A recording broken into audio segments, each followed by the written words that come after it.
Have you ever wished to be someone else, thinking their life must be easier than yours?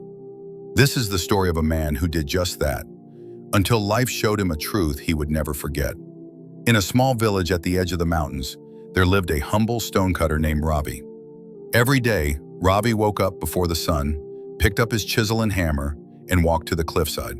He cut heavy blocks of stone in the blazing sun and freezing winds, all for a few coins. He never complained aloud, but in his heart, he was tired of being small, poor, invisible. One day, as he dragged a stone down the mountain path, he saw a royal procession.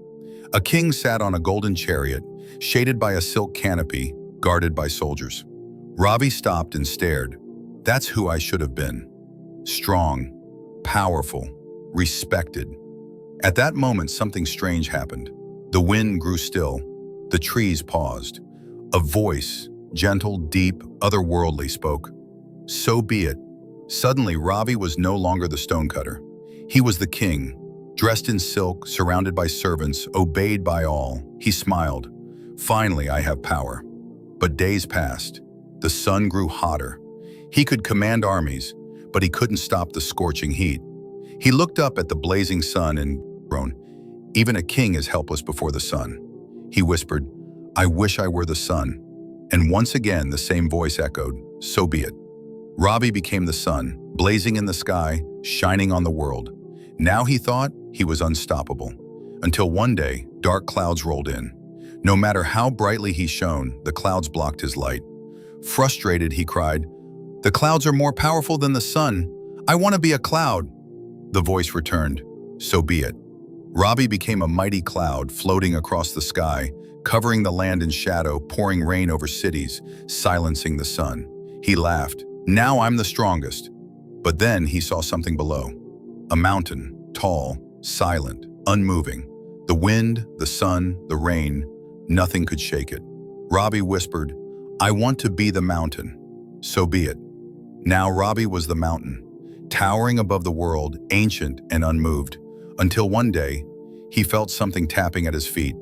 He looked down and saw a stonecutter, chiseling away, slowly, patiently, carving the very mountain he now was. Shocked, Ravi whispered, he is stronger than me?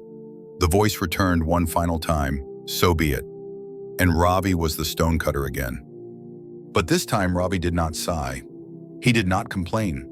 He picked up his chisel, placed it against the stone, and smiled. Because for the first time in his life, he understood that strength wasn't in crowns or clouds, not in power or praise, but in quiet persistence, in showing up, in shaping the world one stone at a time. He wasn't just a stonecutter. He was the force that carved mountains, the spirit that endured storms, the hand that shaped destinies. And from that day on, Ravi worked with a new rhythm. Not chasing someone else's life, but honoring his own. We spend so much of life wishing we were someone else. But true transformation happens when we realize we were never less. We were just unaware of our own power.